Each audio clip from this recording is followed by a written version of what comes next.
दोस्तों आज हम आपको बचत करने का एक ऐसा तरीका बताने वाला हूं जिससे अगर आप लंबे समय तक करते हैं ना तो आज आप जिस हालत में हैं उससे बहुत दूर निकल सकते हैं। हो सकता है कि आज आप 40,000 रुपया 50,000 रुपये कमाते हो, लेकिन महीने की पहली तारीख को पैसा आता है और देखते देखते 20 तारीख आते आते पैसे आधे गायब हो जाते हैं। फिर महीने का आखिर हफ्ते आते आते पैसे कुछ भी नहीं बचते। फिर किसी दोस्त को फोन करके बोलना पड़ता है, भाई 2,000 रुपया भेज दो, अगले महीने मैं वापस कर दूंगा। फिर अगले महीने वही कहानी, सैलरी आई, खर्चा हुआ, पैसा खत्म, फिर किसी से उधार। अब सोचिए एक आदमी 30 से 40,000 रुपया भी कमाकर महीने के आखिर में परेशान है, तो परेशानी सिर्फ पैसे कमाने की है या पैसे को संभालने की भी है। यहीं पर एक बात समझने वाली है, अमीर आदमी और गरीब आदमी के बीच हमेशा कमाई का ही फर्क नहीं होता है, कई बार फर्क पैसे को संभालने के तरीकों में होता है। जो आदमी 40,000 रुपया कमाकर पूरे 40,000 रुपये खर्च कर देता है, उसके पास 40,000 की कमाई होने के बावजूद भी बचत नहीं है। और जो आदमी 40,000 रुपया कमाकर सबसे पहले 3,000 से 5,000 रुपया अलग रख देता है, अलग कर देता है और बाकी पैसों से अपना घर चलाता है, धीरे धीरे उसके पास पैसा जमा होना शुरू हो जाता है। अब सवाल है, पैसा अलग कैसे करें? क्योंकि हम में से बहुत सारे लोगों की सबसे बड़ी समस्या यही है। अगर महीने की शुरुआत में 5,000 रुपया बैंक में पड़े हैं तो हम सोचते हैं अभी पड़े हुए हैं, जरूरत पड़ेगी तो इस्तेमाल कर लेंगे, और फिर जरूरत ऐसे निकल आती है कि पूरे 5,000 रुपये चले जाते हैं। इसलिए आज मैं आपको एक ऐसा तरीका बताने वाला हूं जिसमें आपको हर महीने खुद से लड़कर पैसा जमा करना नहीं पड़ेगा। बस आपको एक व्यवस्था बनानी है और हर महीने एक तय रकम अपने आप निवेश होती रहेगी। अब बहुत ही आसान भाषा में समझिए कि एसआईपी क्या होता है। मान लीजिए कि आप हर महीने 5,000 रुपया बचत करना चाहते हैं। अब आप ये 5,000 रुपये घर में रख सकते हैं, बैंक खाते में रख सकते हैं, या किसी ऐसी जगह पे निवेश में लगा सकते हैं जहां आपका पैसा समय के साथ बढ़ने की कोशिश करेगा। म्यूचुअल फंड में हर महीने एक तय रकम लगाने के तरीके को ही एसआईपी कहते हैं। मतलब एक साथ 1 लाख रुपया लगाने की जरूरत नहीं है, हर महीने थोड़ा थोड़ा 500 रुपया, 1,000 रुपया, 2,000 रुपया, 5,000 रुपया, जितना आपकी जेब आराम से संभाल सके उतना ही निवेश कीजिए।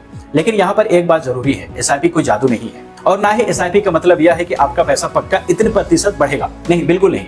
म्यूचुअल फंड का पैसा बाजार में लगता है और इसमें उतार चढ़ाव भी होता है, लेकिन अगर आपका लक्ष्य लंबा है और सही तरीके से निवेश करते हैं तो एसआईपी आपको नियमित रूप से निवेश करने की आदत बनाने में मदद कर सकती है। अब असली सवाल पर आते हैं, एसआईपी शुरू कैसे करें?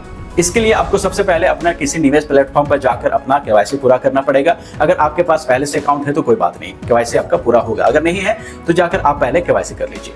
आपका केवाईसी हो गया, इसके बाद आप किसी भरोसेमंद म्यूचुअल फंड प्लेटफॉर्म या सीधे किसी म्यूचुअल फंड कंपनी या एएमसी की वेबसाइट ऐप पर जा सकते हैं। ऐप या वेबसाइट पर किसी पे भी जा सकते हैं, वहां आपको म्यूचुअल फंड चुनने का ऑप्शन दिया जाएगा। म्यूचुअल फंड चुने।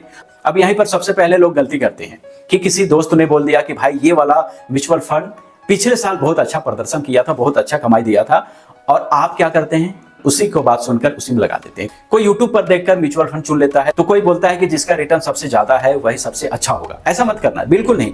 किसी का भी बात सुनकर ये तरीका मत आजमाना, क्योंकि ये आप पैसा लगा रहे हो, आपका रिस्क है। इसलिए आप पैसा खुद के एनालिसिस या किसी एक्सपर्ट की सलाह से ही आप ये काम करें। उसके बाद आपको सबसे पहले समझना पड़ेगा कि आपका पैसा किस तरह के फंड में जा रहा है।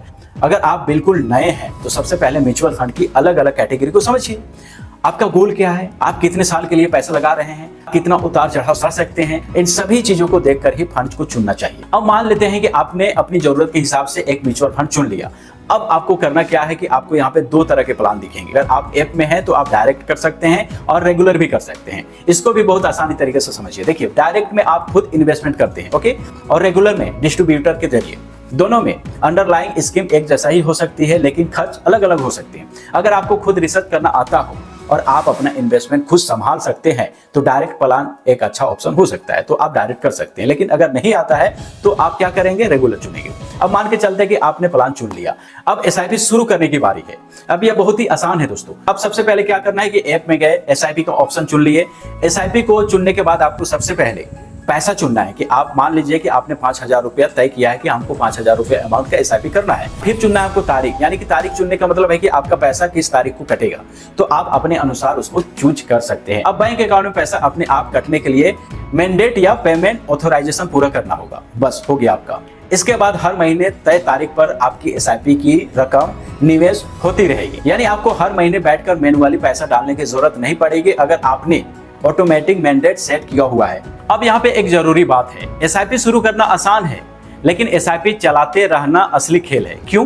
क्योंकि बाजार हमेशा ऊपर नहीं रहेगा, कभी बाजार ऊपर जाएगा तो आपको लगेगा वाह मेरा पैसा बढ़ रहा है, लेकिन कभी बाजार नीचे आएगा तो पोर्टफोलियो में लाल नंबर देखकर डर लगेगा। यहीं पर ज्यादातर लोग गलती करते हैं। बाजार गिर रहा है, एसआईपी को बंद कर देते हैं, फिर बाजार ऊपर गया तो एसआईपी दोबारा शुरू कर देते हैं। ऐसे करने में आपका पूरा डिसिप्लिन बिगड़ जाता है। इसलिए एसआईपी शुरू करने से पहले ये समझिए कि आप पैसा लंबे समय के लिए लगा रहे हैं और मार्केट में उतार चढ़ाव होना सामान्य है, ये पहले से आप तय करके रखिए। ओके, पहले से ये तय करके नहीं रखेंगे तो फिर आपको डर लगेगा। अब एक छोटा सा हिसाब समझिए। मान लीजिए कि आप हर महीने सिर्फ 5,000 रुपये लगाते हैं। एक साल में आप लगाए 5,000 यानी कि इंटू 12 तो कितना हुआ 60,000 रुपए। 10 साल में आपकी जेब से गई रकम होगी 6 लाख रुपया, 20 साल में 12 लाख रुपया। इलस्ट्रेशन के हिसाब से 5,000 की मंथली एसआईपी करीब 50 लाख के आसपास पहुंच सकती है। लेकिन ध्यान रखिए, ये सिर्फ उदाहरण है, गारंटी नहीं है। मार्केट रिटर्न हर साल अलग हो सकता है, यानी कि कभी आपको 12% मिले तो कभी आपको 20% भी मिलेगा, तो कभी आपको 40% भी मिल सकता है, तो कभी किसी साल आपको 1 भी % ना मिले। तो यही जगह है जहां कंपाउंडिंग अपना खेल दिखाती है। इसलिए आपको पैसे को अपना समय देना पड़ेगा। शुरुआत में पैसा धीरे धीरे बढ़ता हुआ दिखाई देता है, लेकिन जैसे जैसे समय बढ़ता है पहले से बने पैसे पर भी रिटर्न बनने की संभावना काफी हद तक बढ़ जाती है। इसलिए निवेश में समय बहुत महत्वपूर्ण होता है। अब सोचिए, अगर कोई 25 साल की उम्र में 5,000 की एसआईपी शुरू करता है और कोई 35 साल की उम्र में शुरू करता है, दोनों ने 5,000 ही लगाए, लेकिन पहले वाले आदमी के पास क्या है, समय ज्यादा है। इसलिए जितनी जल्दी शुरू होती है उतनी ज्यादा समय कंपाउंडिंग को मिलता है। अब एक सवाल है कि आपको कितने रुपए से एसआईपी शुरू करनी चाहिए। देखिए, इसका कोई एक जवाब नहीं है। किसी के लिए 500 रुपया सही है, किसी के लिए 2,000, किसी के लिए 10,000, तो किसी के लिए 1 लाख रुपया भी। आपकी एसआईपी ऐसा होना चाहिए जिसे आप लंबे समय तक आराम से चला सके। ऐसा नहीं कि आपका सैलरी 30,000 रुपया है और आप 20,000 रुपया का एसआईपी कर दिए, ऐसा बिल्कुल नहीं होना चाहिए। एक ऐसा रकम कि आप उसे आराम से हर महीने जमा कर सकते हैं। अब पूरी बात को एक बार बहुत ही आसान भाषा में समझिए। देखिए, आप कमाते हैं, सबसे पहले अपनी जरूरतें देखिए, फिर जितना पैसा आप लंबे समय के लिए रख सकते हैं उसका एक हिसाब तय कीजिए, अपना गोल तय कीजिए, अपना रिस्क समझिए, फिर सही म्यूचुअल फंड कैटेगरी और स्कीम को समझकर चुनिए। एसआईपी को पूरा कीजिए, एसआईपी ऑप्शन चुनिए, अमाउंट डालिए, अपनी डेट चुनिए, बैंक मैंडेट पूरा कीजिए, फिर सबसे जरूरी काम उसे डिसिप्लिन से चलाइए। हर दिन आपका पैसा मत देखिए, हर छोटी गिरावट पर मत डरिए और किसी के कहने पर अपना फंड मत बदल दीजिए, क्योंकि एसआईपी का असली फायदा सिर्फ पैसा लगाने से नहीं आता है, नियमित रूप से पैसा लगाते रहने और समय देने से आता है। तो अभी भी आपकी हालात ऐसा है कि महीने में पैसा आता है गायब हो जाता है, तो आज एक काम कीजिए, आज ही से अपने खर्च को लिखिए। देखिए, हर महीने कितना पैसा खर्च होता है, कितना बचत करना है, ये सब आपको लिखना पड़ेगा। फिर उसी रकम से शुरुआत कीजिए। अगर आपसे 500 रुपया से ही एसआईपी शुरू करना है तो 500 से ही कीजिए, 2,000 से करना है 2,000 से कीजिए, 5,000 से करना है 5,000 ही सही।